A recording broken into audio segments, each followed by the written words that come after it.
The costumes. Welcome to the Savage Worlds GM podcast. I'm your host, Jared Savage Daddy Gunning. Tonight's episode, Grim Dark. We're talking about grim settings. Have you gone too far? As our host Scott demonstrated at the beginning of the podcast there. Grim Dark. If you like what we do, follow us on Patreon. Throw a buck at the show. Get behind sponsor. That's at patreon.com/SWGM podcast. We're on Twitter and Facebook at SWGM podcast. Like, subscribe, and share on YouTube. YouTube.com/SWGM podcast. I'm detecting a pattern and a theme here. And last but not least, on iTunes, subscribe and download the weekly podcast. iTunes.com Savage Worlds Game Master Podcast. Oops, pattern broken. So here to discuss it with us tonight, Chris, the Savage Mommy Fox. Hello. Dave, the Rules Maven Scott. I identify as a D4. I knew you were going to be the one. Dustin, the Savage Zealot Smith. For the Emperor! And Scott, W, the Savage Cheerleader. My pronouns are wildcard and challenger. We are demonetized immediately. And if you're watching the live stream, you poor bastards, feel free to participate in the chat. We do bring that into the show. So let's go ahead and start this puppy. So we want to talk about there's this tendency in a lot of role-playing games for things to be incredibly dark or grim or horrific settings. Is it needed? Wait. Did you just call out like every Savage World setting? Well, you know, when you say Savage Worlds is mix this with horror, then yeah, okay.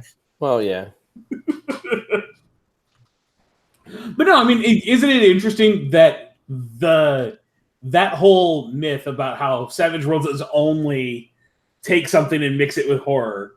Because there's a lot of settings out there that don't actually do that. But that myth and kind of the thing that every Savage will tell you about the system goes hand in hand with people telling you the game can only be used to run cinematic and bulky experiences.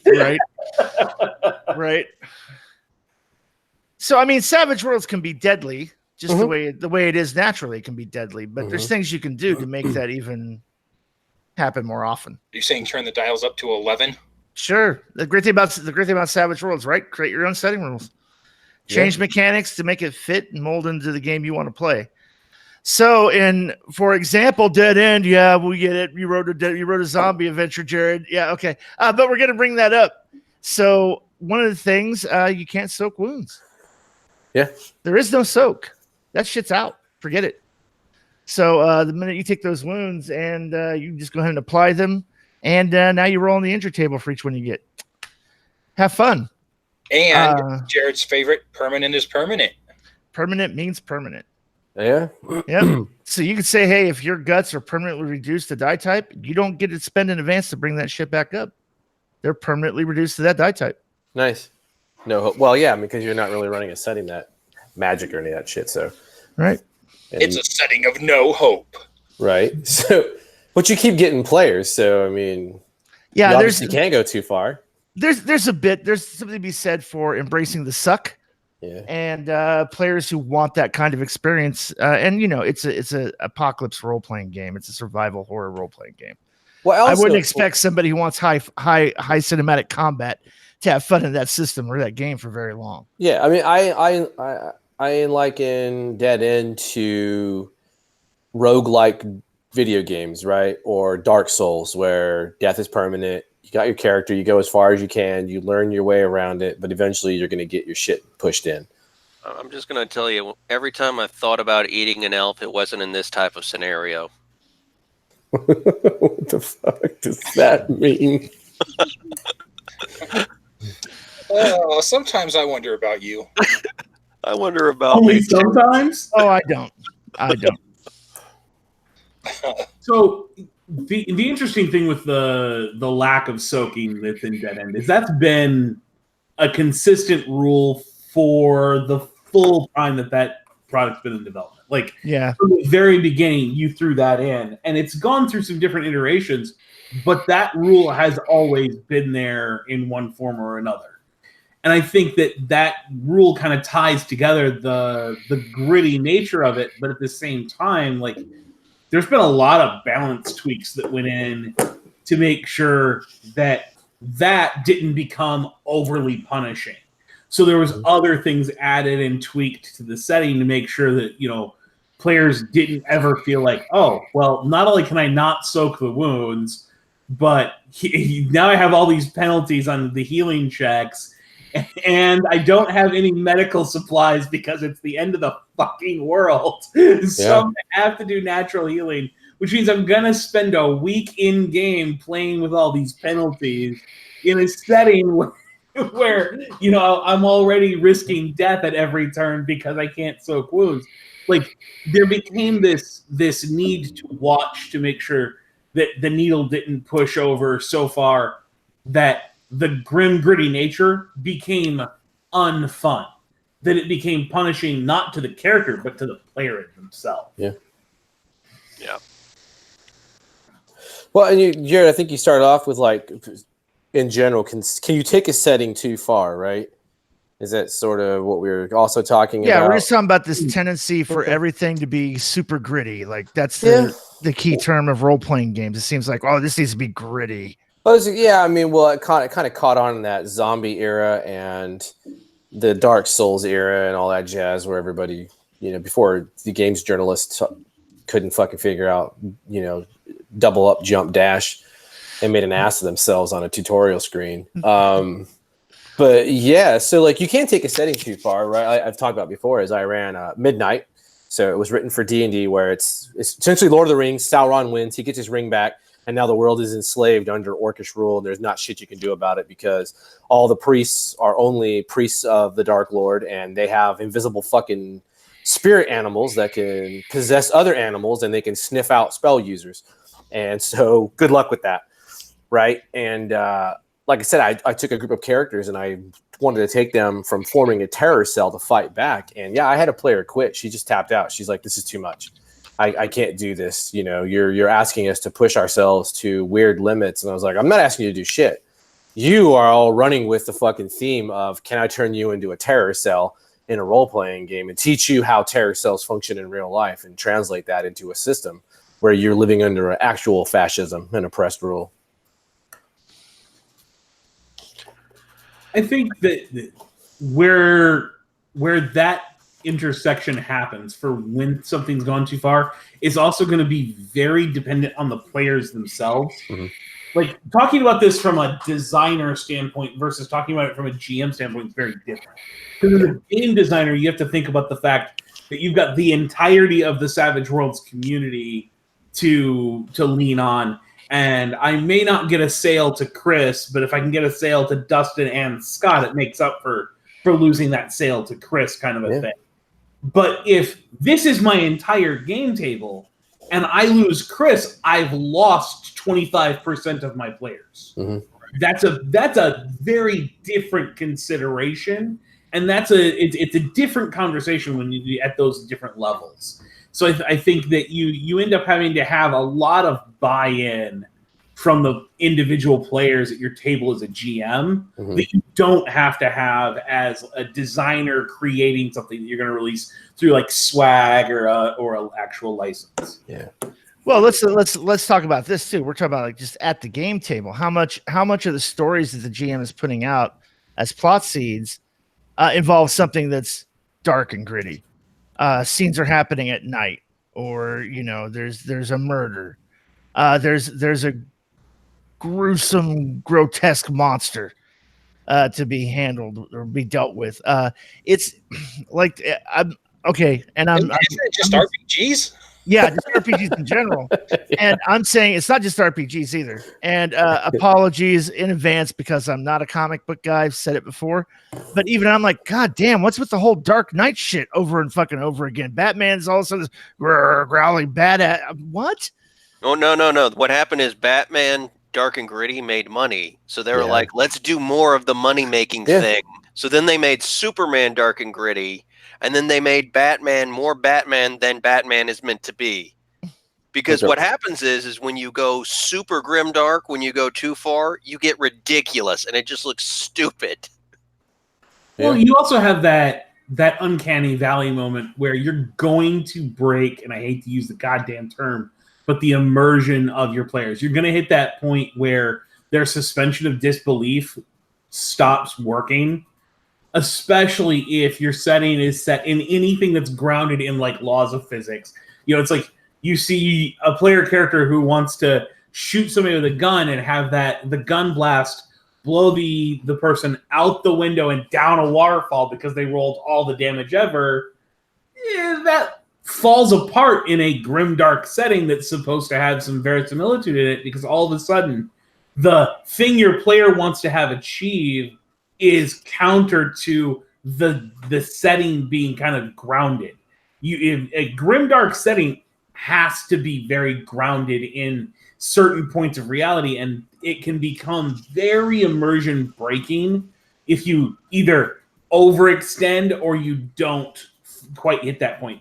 It's a very uncanny valley issue there, because you've got to hit it dead on. If you're just a little shorter, just a little long, your players are going to immediately be pulled out of the experience. I think, speaking as a fan of the Warhammer 40K universe, I got to tell you, nobody that is there within that universe in any capacity should even be able to survive character creation, because every weapon just destroys everything around it. That's like the general rule. So I've been listening to like a couple of the Black Library novels, and anytime anybody takes a wound, it's the kind of thing that it's dismemberment, or their skin is melted off their body, or just parts of them are just blown to chunky salsa. And it's like, how is anybody alive in this? Well, go ahead. I was just say, so are the protagonists? Because normally protagonists are just getting the shit kicked out of them, but they're not ending up as jelly in space, right? Yeah. So does that follow suit also in the books for 40K? No, they end up pretty jellified. Like, okay. We're talking about, they lose arms, they lose the side of their face. Like, people do brain surgery on them as part of interrogations. If you guys ever get into like some of it, you're just like, how does a society even function? It's kind of cool, but then it is so absolutely ridiculous in points that it breaks just the basic concept of reality.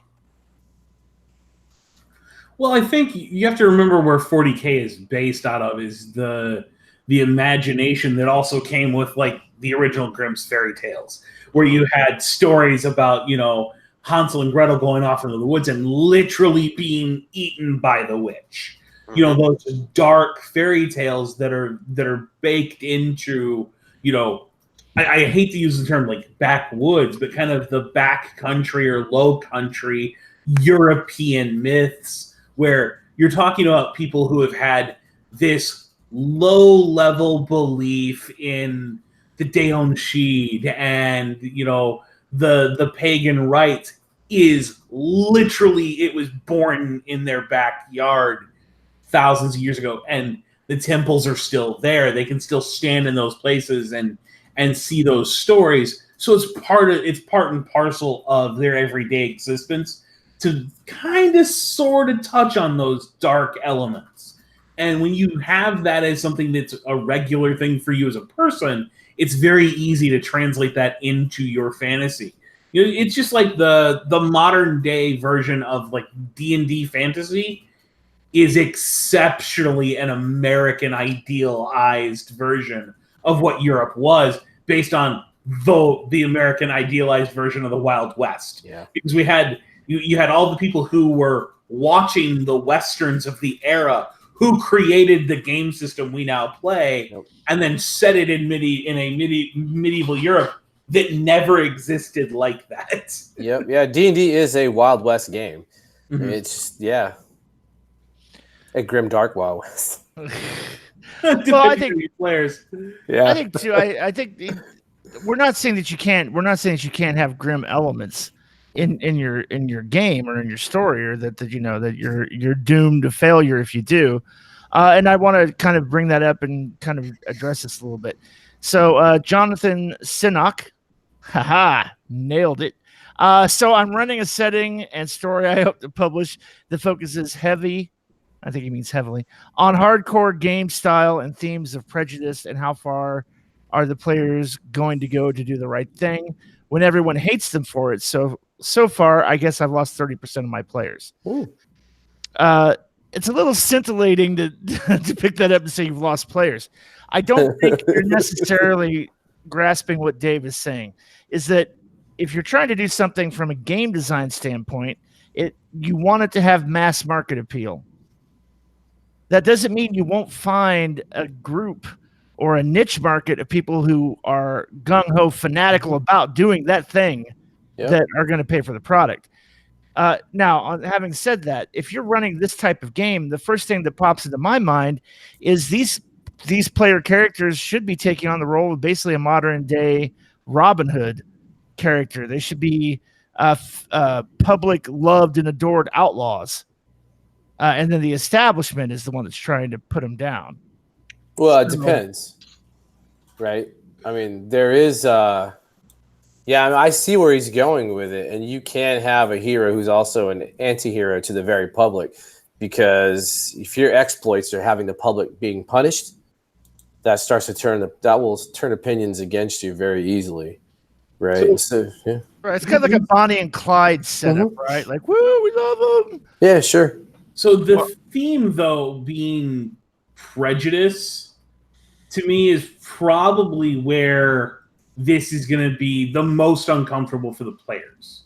I would venture to say that a significant portion of the 30% of players he claims to have lost were lost because of whatever version of prejudice he's talking about. It might be, sexism, racism, jingoism. It doesn't matter what prejudice you're talking about.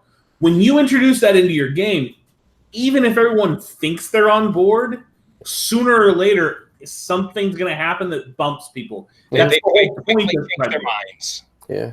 You're dancing on a landmine intentionally, waiting for it to go off by having that be the subject matter. Now, I'm not saying that's a bad thing, and you're going to get people who absolutely want to go and play that, but I think don't read too much into losing players during playtests or something like that until you factor in how many of them quit because the subject matter was a problem for them, and not these going too far grimdark elements we're talking. Yeah, sure. About. Is it? Are we talking like Skyrim, where it's a fantasy race, like where he doesn't specify? He doesn't. Specify and here's the thing: there's a reason. If you take a look, let's take a look at Pinnacle's fleet product, Deadlands. Yeah. How about that? That takes place in a historical period that had slavery, and women did not have the right to vote. That's kind of whitewashed and pushed aside in that game. And there's even a sidebar about it being there. Like, we're not going to. Yeah. And it's progressively gotten, quote unquote, better over the years, removing more and more of the prejudice from the game world. Because when they first started, I remember there was an actual set of edges you could only take based on the gender of your character. They had leaned in a little bit to the historical aspect of what was going on as far as prejudices of the time in the earlier versions of Deadlands. And they've leaned away from that because their players have kind of spoken up that that's not something they wanted to explore. They want the high action Wild West adventure that they see in the movies and whatnot. They don't necessarily want to, explore fighting for women or different racial rights in the West. Right. Yeah, it's not a historical narrative role play game. It's not a recreation simulation. It does bring up an interesting point, because in Deadlands they talk about part of the reason why they did that is there is a lack of population. So because there's a reduction in the population, you have to sort of bring more people in to do the duties and such that a society needs. So that would probably make sense in that aspect. I don't know. Oh, he's running sort of Shannara. He says players are two half-breeds in a world of humans and elves. It's a post-apocalyptic high fantasy with sci-fi elements. It's a high-functioning post-apocalypse. It's sort of Shannara. Shannara, yeah. I mean, essentially, yeah. Yeah. So you're dealing with racism. Yeah. Yeah. So and again, it doesn't matter if it's elves that are the race that's hated by everybody. You're still dealing with racism, and sooner or later, something's going to come up in the game that bumps somebody, and that's an element of picking such a taboo topic to base the game around. And yet, Call of Cthulhu is super successful for its 1920s. Well, and that's the thing. Like, you have to decide how far you're willing to go before it's too far. Mm-hmm. Call of Cthulhu very much focuses on you're trying to have your character survive the insanity. Yeah. And it doesn't have any mechanics in it that are how do I want to phrase this? Call of Cthulhu's mechanics don't target making the player as frustrated as the character is. Yeah, they don't do the first edition AD&D. Yeah. Well, and here's the thing too. Call of Cthulhu, you're talking about a very niche market who would want to play in that universe to begin with. It doesn't necessarily have a wide appeal. Yeah. So anybody who comes to that game with a preconceived set of notions about that universe and the canon from all of the oh God, I'm completely drawing a blank on his name. Lovecraft. All the Lovecraft articles, novels, anything that anybody's done is, fanfic kind of expansion on that. Yeah. So you're coming into it wide-eyed open, knowing what you're getting. You're not walking off the street, hey, let's play a really fun game. What the hell is this shit? Sometimes you get that. You get the fucking. They weren't ready for it. You did not know what they signed up for. Yeah. Oh, I saw Cthulhu plushie once. And I mean, let's be fair. This happens in multiple directions. When we start talking about when you take the game too far, our Friday night group, when we weren't playing Dead End, I was running a short-lived, what was that stinking TV show? Firefly. I was running a short-lived Firefly game, and we had a player who leaned too heavily into a character concept, and another player called them out and said, I can't play in this game if that's going to be involved in the game. What was the concept? It was going to be shot down anyway, but the player wanted to play a 12-year-old prostitute. Oh no! That is jumping the shark. We'll just say Japanese lolly. Yeah, I mean, companion. Lots and lots of no. Yeah. As soon as they were informed that companions were this thing that existed in the game world, they immediately jumped into this beyond the pale character concept. And before I even had a chance as a GM to step in and say, no, that's not going to work, it was immediately shut down by another player in the game. Like fucking God, that's just the dumbest shit ever. But that's the classic example of that coming not just from the GM side of the table. Like, players really can take shit way too far. And they usually do because you're outnumbered. You got 6 players, odds are one of them is a fucking idiot. Right? One of them's low IQ as fuck and wants to play a 12-year-old whore. I mean, let's be honest. In Russian roulette, one of the chambers has a bullet in it. Yeah. Hey, what? So basically, the person wanted to play Jodie Foster from what? No. Here's the situation, right? And I'm gonna break this down. We're not calling anybody out by name, so I'm gonna break this down. The thing is, this player has issues. We're just gonna say that has certain identity issues, and no matter what game you would have put in front of this player, this is the kind of concept he would have leaned towards. Lolly anime, the character that would have come out in any game we play, because that's what the player wanted to play. But it became almost a catfish psychological therapy session for this player putting together the characters. Like, we're not playing that kind of game. And the interesting aspect of it was this was something that Jared and I both at least were aware could happen with this player when they joined the game, and we had explained to them that it was not going to be acceptable before we even got to that point, that this was supposed to be an opportunity for them to kind of stretch their legs as a gamer, and they're so set in the way they wanted to play that they had to push it to 11 and break the knob off. That's not true. They didn't put cat ears on. Now, to be fair, They didn't get they to don't want play to the get character. just talking about this one player who did this Yeah. horrible thing in a game. Yeah. Like, I've also had that happen in ETU, where a player leaned so heavily into playing his character that as soon as the demons and the ghosts and all that stuff, the real paranormal stuff happened, he dipped the fuck out. He literally said, well, my character just goes back to the dorm because he doesn't want anything to do with this shit. He's got exams he has to worry about. And I was like, that's great, but the rest of this session is dedicated to the people who are going to investigate this. He's like, okay, I'll see you guys next week, and packed his shit up and left. Oh, did he ever play again? No. Oh, so he didn't. So like the going too far. Oh, no, part no, was he didn't play, but it was by my choice that he did. Oh, but he didn't get the. Oh, did you just change the date and place of the game? Oh, no. No, Dave's straightforward. Later, motherfucker. But he didn't get the conceit, right? And that's that going too far as well, right? Like, you know. But that's where I'm saying. Like, Yeah. players have this tendency to like, oh, well, the idea of ETU is I'm playing a regular college student. Yeah. And he leaned way too far into it.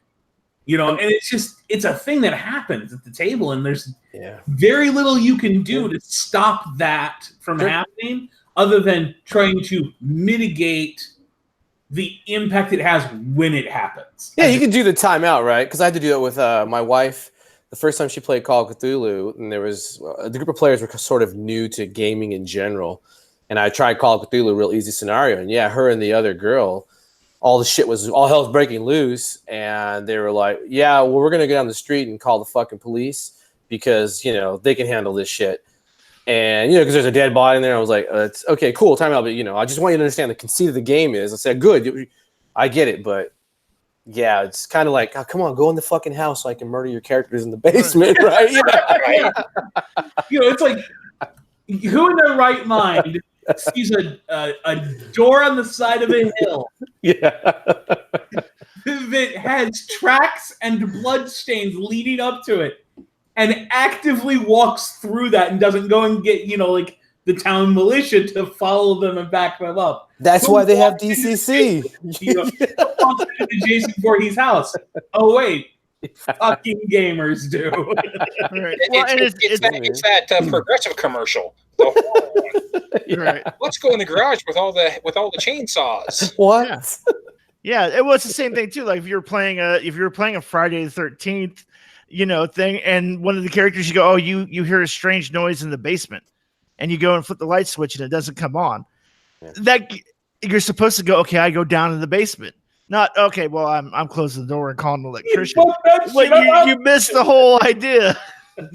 Well, and so let's come back around because we mentioned it at the top of the show. We might as well reference it again. Is with Dead End when Jared talks about the players we've had that lean into the suck. That's exactly what he's talking about. Is those players when confronted with and there's a zombie horde moving through the edge of town, go, hey. So what we're going to do is we're going to dissect a zombie, rub its guts all over our body, and walk through the middle of the horde. You're going to, of course you are. That's amazing. Let's roll some dice and narrate that. Because that's the interesting thing that can happen in that game. I think where that goes too far is that, you know, then one of the characters gets stuck, dragged down, and then the GM starts to narrate how the body's pulled apart.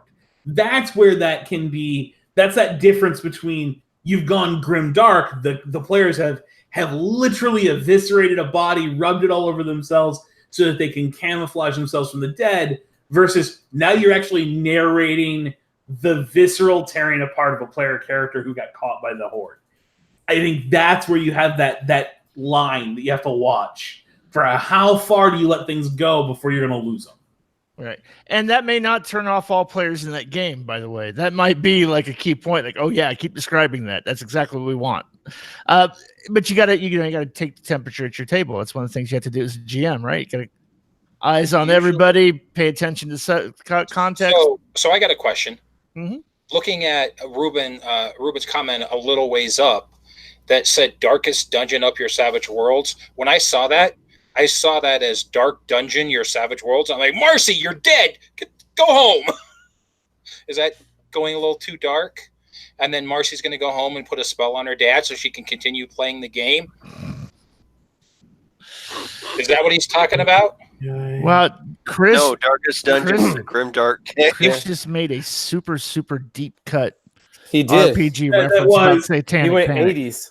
Yeah, he went 80s Satanic Panic reference. And unfortunately, Ruben is too young to understand the deep cut that Chris is inferring. Yeah. So, Ruben, imagine if Chris was playing Harry Potter and Harry Potter didn't get the chalice of fucking dragon sperm, and then Chris told Ruben, "No, Harry Potter's dead. I want you away from my table." And then Ruben goes and starts worshiping Satan to put spells on his father in order to buy him more Harry Potter wands and the stupid fucking robes to go to Disneyland. Right. And then commit suicide at the end. Right. Yeah. The Ruben takes the game too seriously and literally. Right. Yeah. Is it a Mazes and Monsters reference, or is it a Chick Track reference? Chick Track. Yeah. Oh gosh. Do you know they actually asked Jack Chick if they could do that, and they made a specific exact copy of what the track looked like, and Jack Chick was so far gone that he liked it. Well, the fucking movie is amazing. Yeah, they made a movie. That movie's great. It's fucking awesome. It's fucking stupid. He had he thought they were being serious because that's what it looked like in his head. Yeah, he's got the ring of Jesus fire around him, like that real deep Westboro Baptist Church Jesus fire ring. Yeah. Chris. Not like that, but like, yeah, the crazy motherfucker jihadists. Yeah, Chris, I have a question for you about Grimdark and going too far and shit. When you run Deadlands, right, as Jared said, the flagship design, and it is Wild West horror supernatural, do you run spaghetti western with magic, or do you guys play like some dark tones? No, spaghetti western. Spaghetti western, okay. More lighthearted. Okay. So, and that's an interesting thing too, is like Deadlands absolutely was designed to go pretty freaking dark. Yeah. Let's be honest, things like gear level and just some of the mechanics that are in there really can be a deep cut for a grim, gritty setting. Most of the people I've talked to run spaghetti western with magic. Yeah. If you run Deadlands the way it's intended to, everybody dies of a heart attack. Yeah, well, I mean, you can come back from the dead as a Herod, and that shouldn't be like the thing you want, right? I get your character continues, but ideally, you're now rotting and falling fucking, they shouldn't be well received by townspeople. Yeah, you're a demon-possessed corpse puppet, a rotting meat puppet. Yeah. Right? And there again, depending on the player, like you're gonna have the power gamer who wants to play that character because of all the benefits the Herod gets statistically. But then you're gonna have the deep role player who wants to play like the Jonah Hex character. The character that, is tortured by the fact they've been brought back from the dead. Yes. I had a character in one of my Deadlands game, and the player, he's a great player. He really gets into the role play.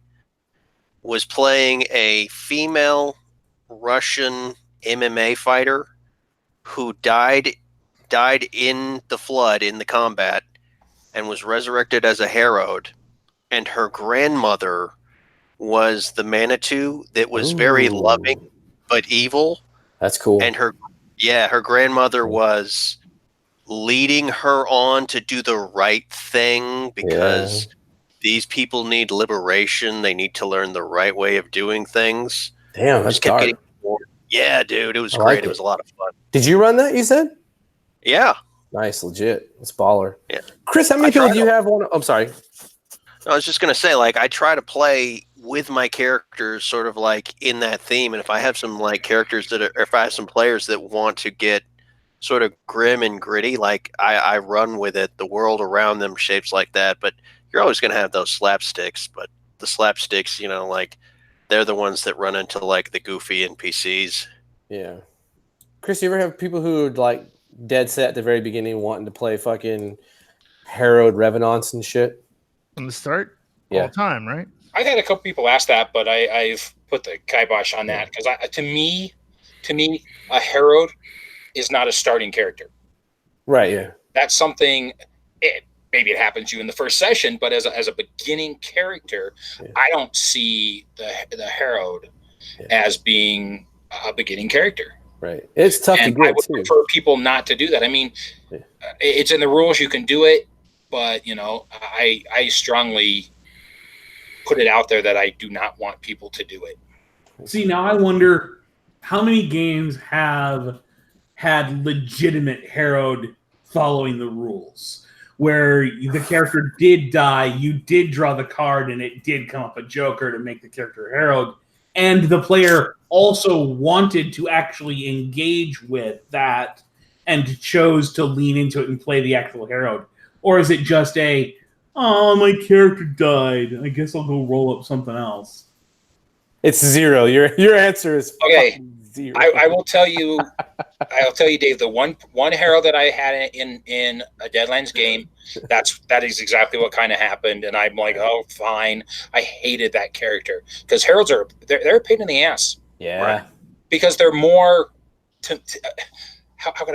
They're more bookkeeping. Yeah. Oh, yeah.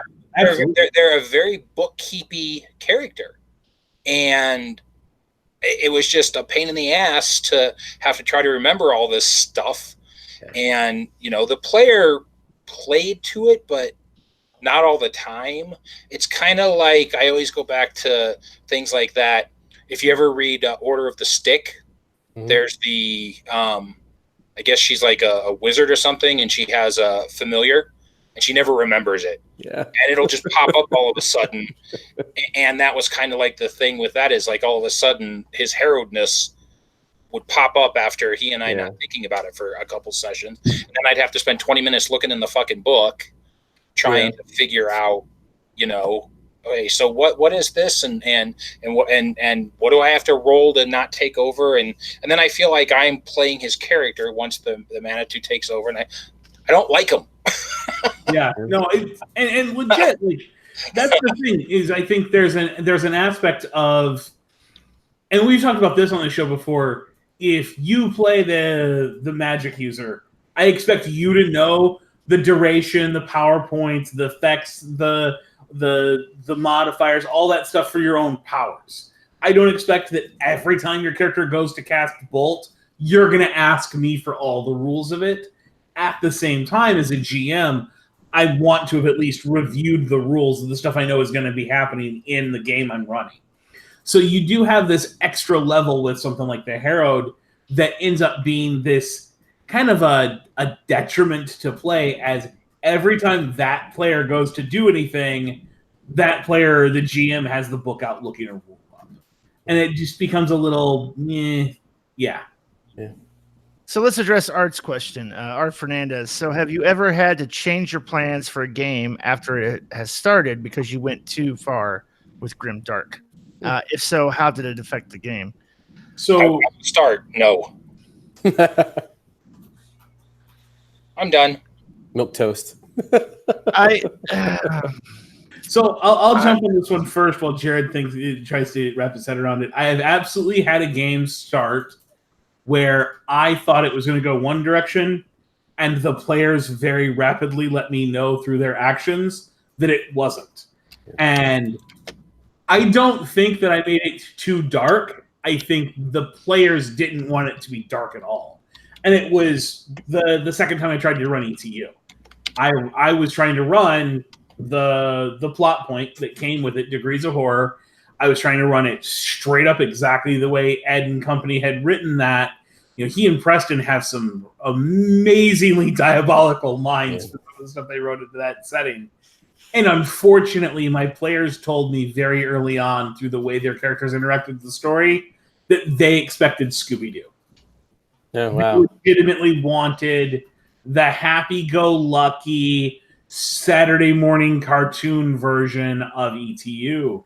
And it legitimately, like, there was no option. I had to either cater to the players or shut the game down, and it did end up actually being something where I shut the game down and tried to find another group of players that wanted to play the same version of ETU that I wanted to.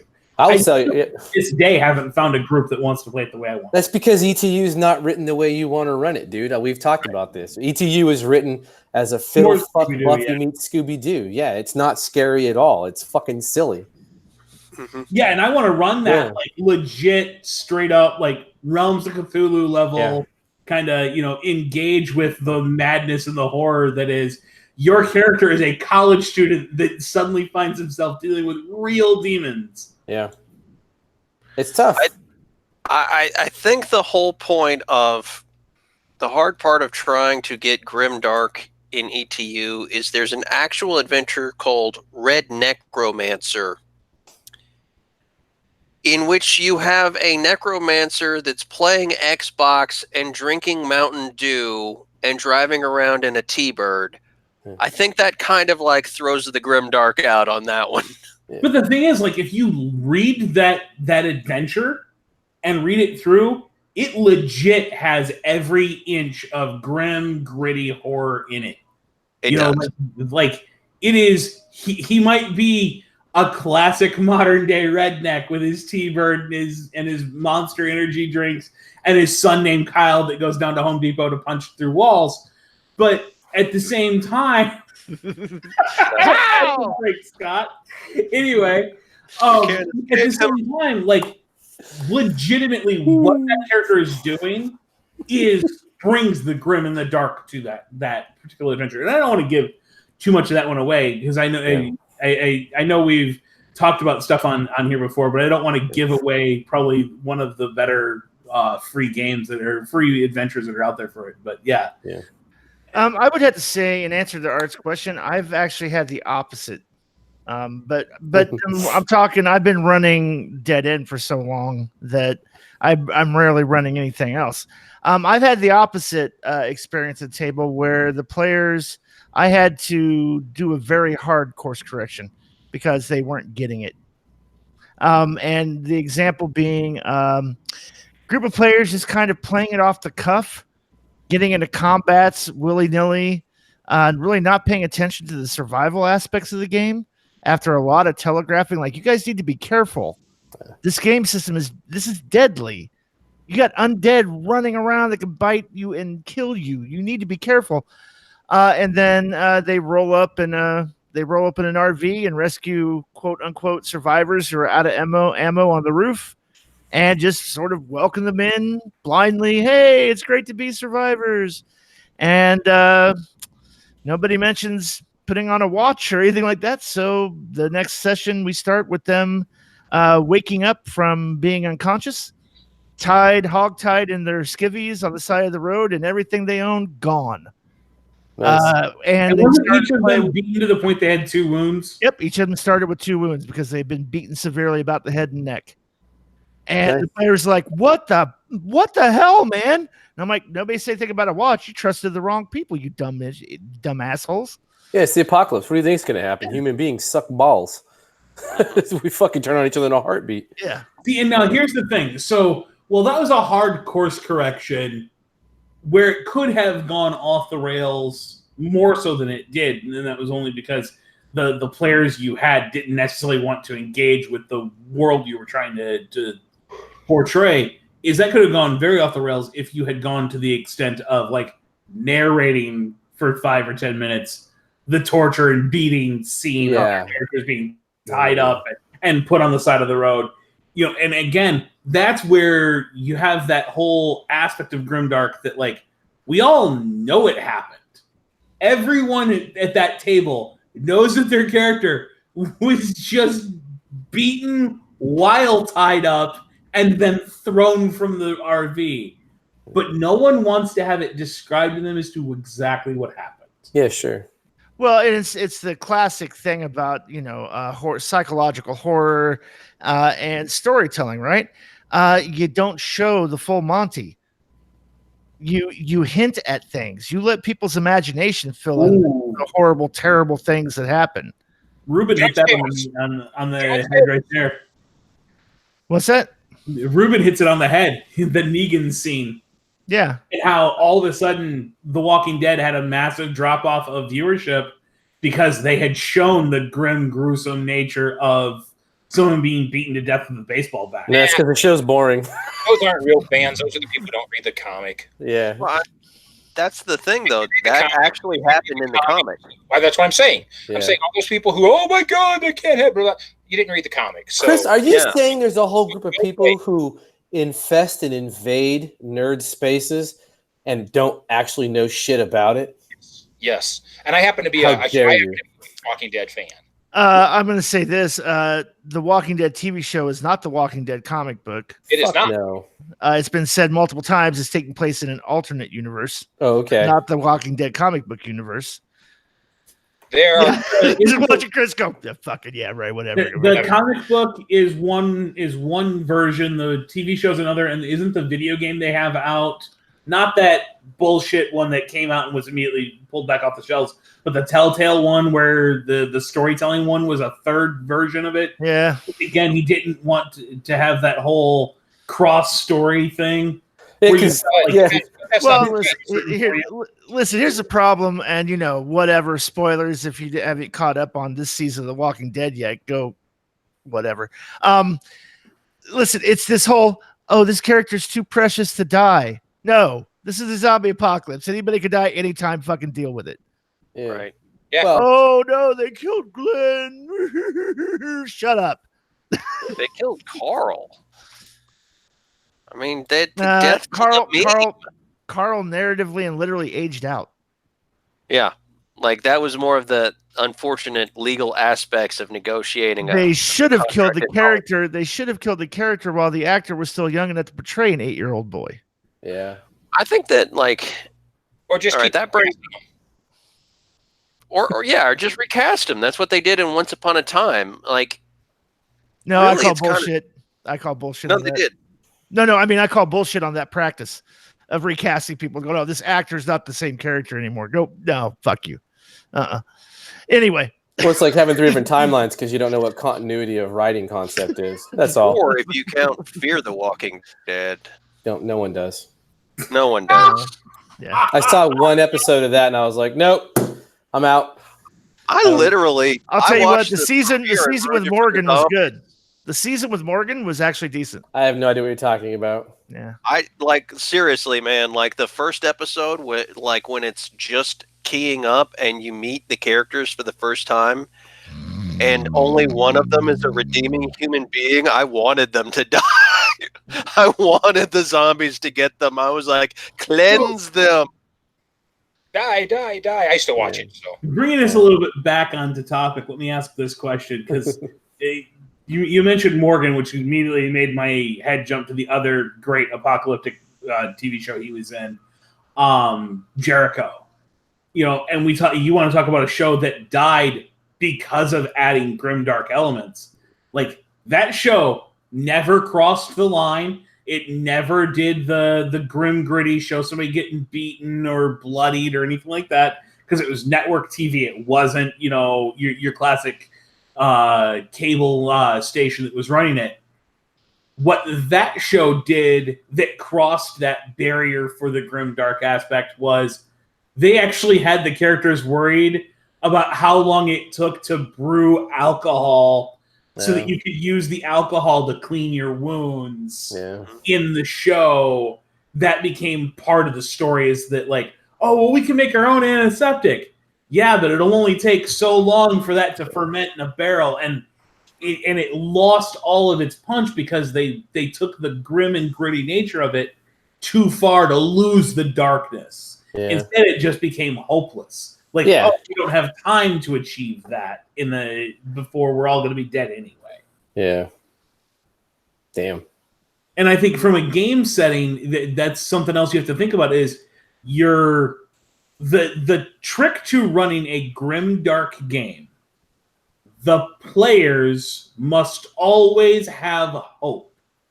Sure, yeah. Characters don't need any, but the players have to have hope. There has to be a doorway over there to get to with a rickety ass bridge they know is going to break under them between them and there. But the bridge has to be there. There has to be the hope of it so that their characters charge forward to face that challenge. Because if the bridge isn't there, it just shuts them down. If there's no hope, your players will check out of the game before the characters even have a chance to be, properly inundated by the grim and gritty nature of the setting. That's why DCC is so successful. It has a funnel, and you are excited to see which character is going to survive to become your main first level character, and everyone else, because you roll them up and you're like, all right, there's 3 pieces of shit. So here's my extra hit points, right, for this game, and I'm going to keep, Flandor the Elven fucking blacksmith behind because he's the coolest one. He's got one of the better ability scores. But the game is exciting, and there are probably people out there, but I haven't met people yet who really don't like the funnel. It's stupid fun. But you're right, it has hope at the end because you're like, cool, I'm going to get a wizard out of this. I mean, like, if you play Traveler, like, it's almost like character creation is a mini game just to see if you survive. Yeah. Well, not anymore, right?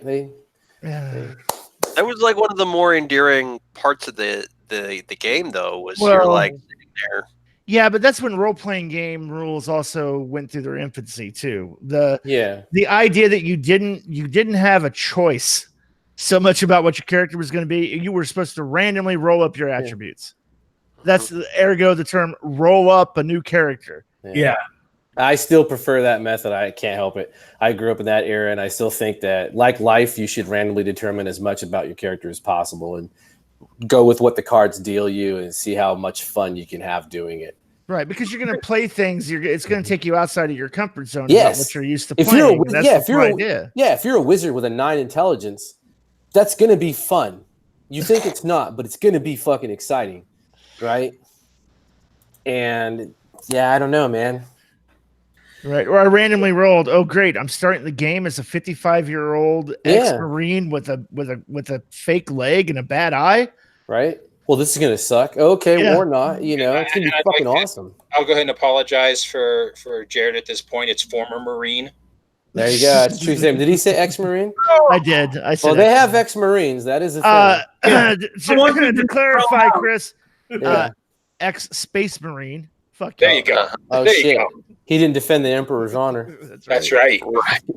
So, and I mean, let's talk about that for a second, though. As far as like the self-determination and the difference in players you're going to get from that. Yeah. The people who want to be able to make all those choices in character creation about their character are going to give you a completely different game session than the people who are completely on board with letting the game decide who their character is before play starts. You can see that because I play a lot of OSR, right?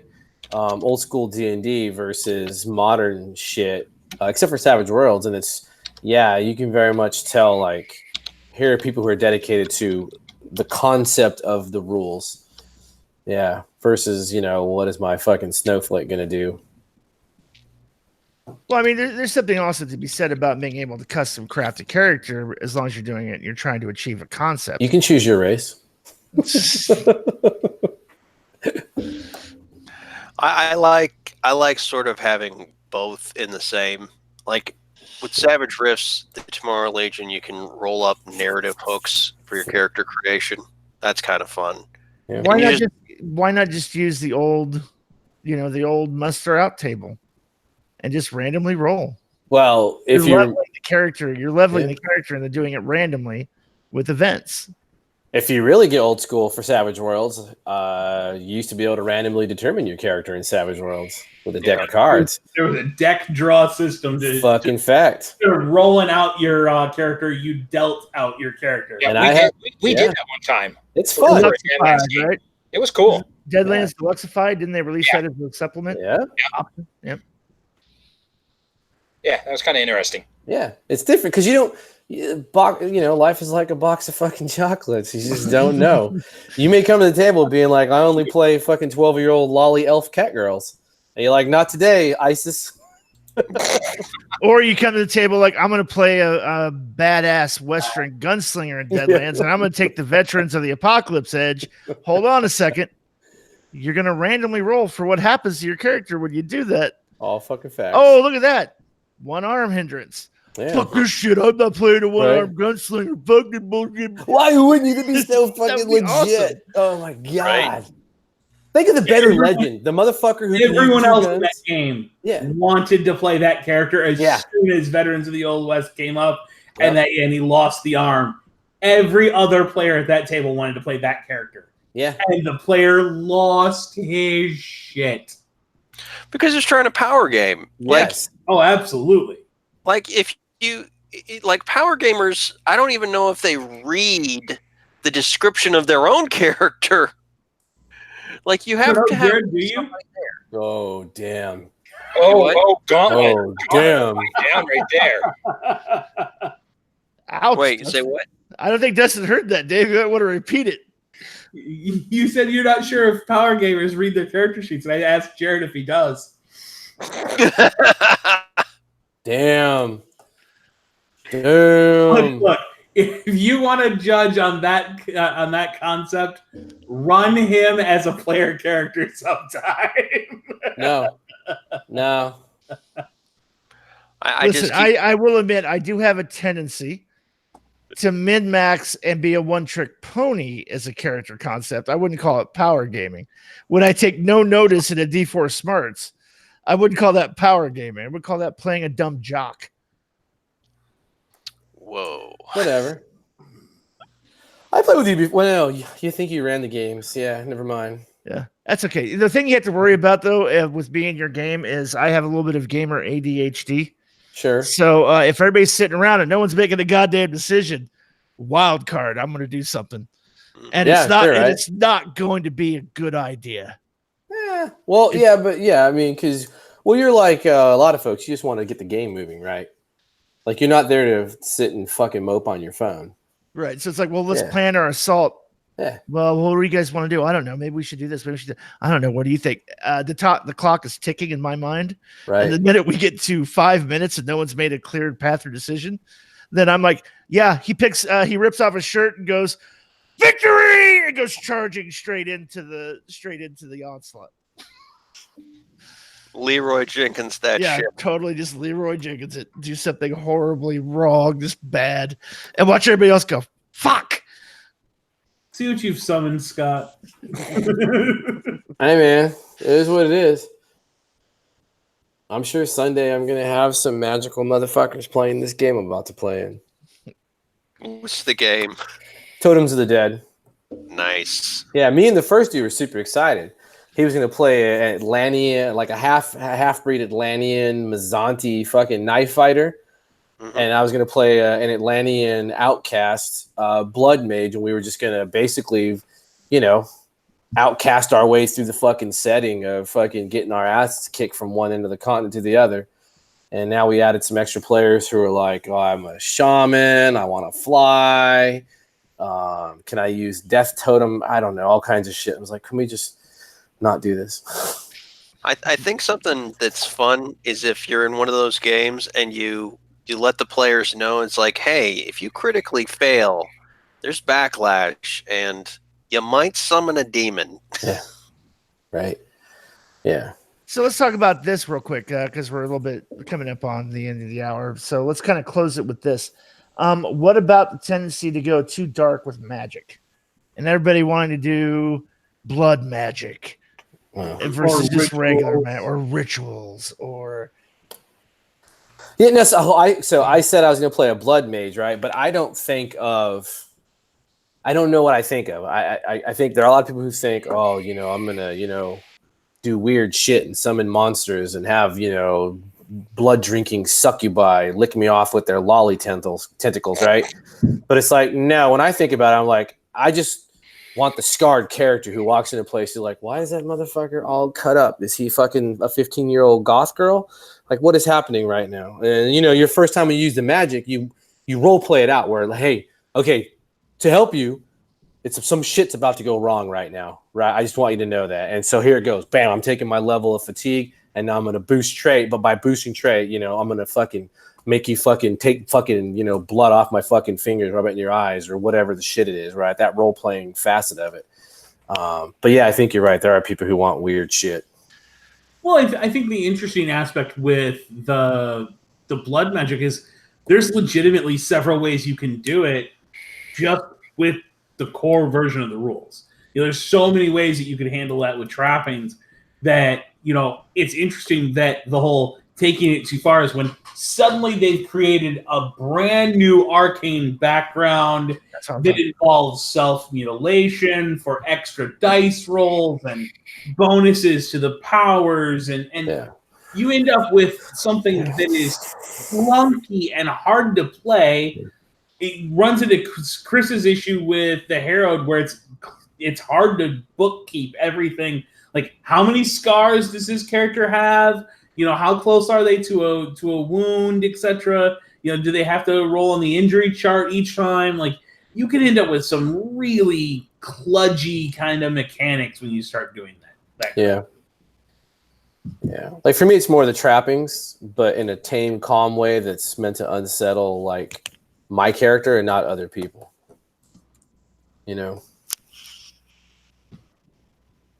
Then again, I'm fucking can control myself, so. Yeah, I think I'm talking more about the people like, well, we're going to create this really, really detailed thing that has to do with cannibalism and or blood drinking. And here's a mechanic, like Dave said, like, oh, now you can chop off your pinky finger for extra power points. And you just trap it and say you're a blood mage. You have to cut yourself, basically. You have to bleed to do magic. It's simple. Right, yeah. I have found that the people who go too far with magic are never players. Right. Players want legitimately to play the magic arcane background because it's the easiest one to play, and they want to throw bolt. And they don't even want to name it or give it trappings. Yeah, exactly. It's bolt. What does it look like? It's glowing orbs that unerringly strike their target. Motherfucker, it's not magic missile. It's bolt. They look like bolts. Picking you trapping. I got one for you. Have a gun that shoots grubs and they burrow into the skin. Yeah, right. That's cool shit. It's unsettling. Everyone gets it. You don't got to detail it out. Right. I don't know, grim. man. It's grim, but it's cool. Like, it's that bread and butter kind of moment, Yeah. So as a GM, you create a magic weapon gun with the bolt power that plays on a character's phobia. Sure, why not? It would give you almost anything. Now, like, I did write a fucking game, and the magic system is such that there's good magic, bad magic, neutral magic, and it's all up to you what you use. But there are consequences for using every magic type, right? Some of it is more harmful, and I wanted to go down that road of like, hey, if you're casting this dark magic shit, here's what's happening to your character. Kind of a Dark Sun style mechanic. Yeah, sort of like that. Instead of defiling shit around you, you're defiling yourself. And, after a while, it becomes pretty easy to be like, oh, we know what this one-legged fucking hunchback hobo is up to. Right? Yeah. So, I mean, and I'm not saying that you can't have interesting mechanics, but I have always found that the go too far is always on the GM side, and it's almost always they've tried to develop a mechanic and they don't understand Savage Worlds. Yeah. So they've developed like 9 stages of extra BS that are required to either track or, or whatnot to run it. Now, interestingly enough, I mentioned the whole players always just want to take magic and have bolt. That is not unique to Savage Worlds.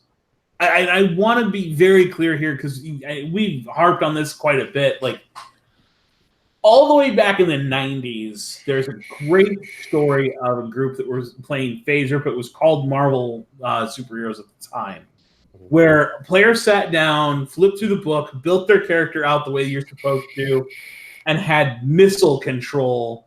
And they got to the table, and the character narrates a SAM missile being lifted off the rack of a nearby airbase and hurtled across the area at their enemy, because they literally thought that what their character had control of is like a telekinetic ability to control actual physical missiles that existed. That happens. And I remember watching stuff as they're like, "The fuck is wrong with you?" It happens. I played with a kid from Georgia who they entered a dungeon. And I was like, okay, so, the dungeon doing all things. All right. Okay, well, your character, your thief, you notice that there appear to be goblins hiding behind the pillars inside this room. And he just sitting there looking at me like I was out of my fucking mind.